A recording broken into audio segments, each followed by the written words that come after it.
আজকে যে মামলাটায় এই বৈষম্য বিরোধী আন্দোলনের পরিচয় দিয়ে সমন্বয়ক পরিচয় দিয়ে যে চাঁদাবাজ শ্রেণীর উদ্ভব হয়েছে 5 আগস্ট পরবর্তী বাংলাদেশে, বিশেষ করে ঢাকা শহরে, সেই চাঁদাবাজদের বিরুদ্ধে আরেকটা মামলা হয়েছে তেজগাঁও থানায়। সেই মামলাটা হচ্ছে 5 কোটি টাকা চাঁদাবাজির মামলা। বীর বাদীর দুলাভাই বীর মুক্তিযোদ্ধা আবুল কালাম আজাদ সাহেব, তিনি তার একটা গার্মেন্টস ফ্যাক্টরি আছে, সেই ফ্যাক্টরিতে 5 কোটি টাকা এই চাঁদাবাজরা দাবি করেছিল।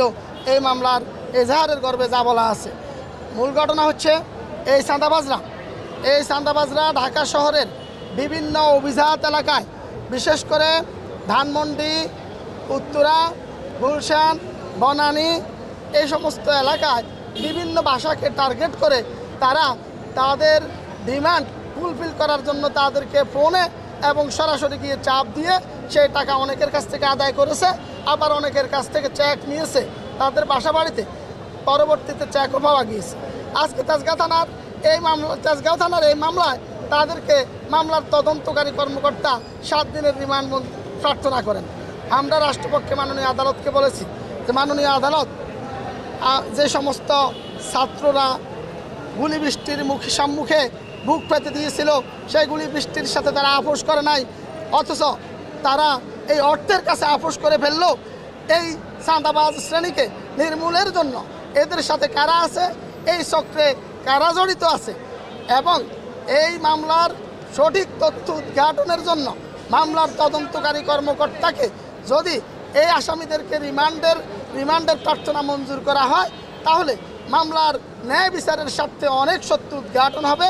আমরা রাষ্ট্রপক্ষে এই সাবমিশন রাখার পর আসামিপক্ষ সাবমিশন রেখেছে, উভয় পক্ষের সাবমিশনে সন্তুষ্ট হয়ে বিজ্ঞ আদালত এই 4 জন আসামিকে 4 দিনের করে রিমান্ড মঞ্জুর করে। আচ্ছা সুমন ভাই, আমরা দেখেছি আসলে কেউই আইনের ঊর্ধ্বে না।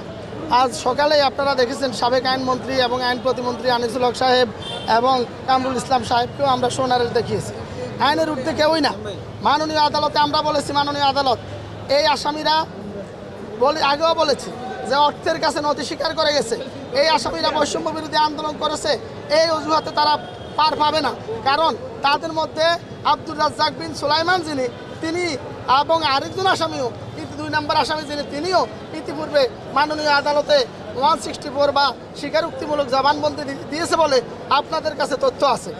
সো তাদের এই অস্বীকৃতি আদালতে এসে তারা ছিল না মর্মে তারা বক্তব্য রেখেছে, আসামিরাও বক্তব্য রেখেছে।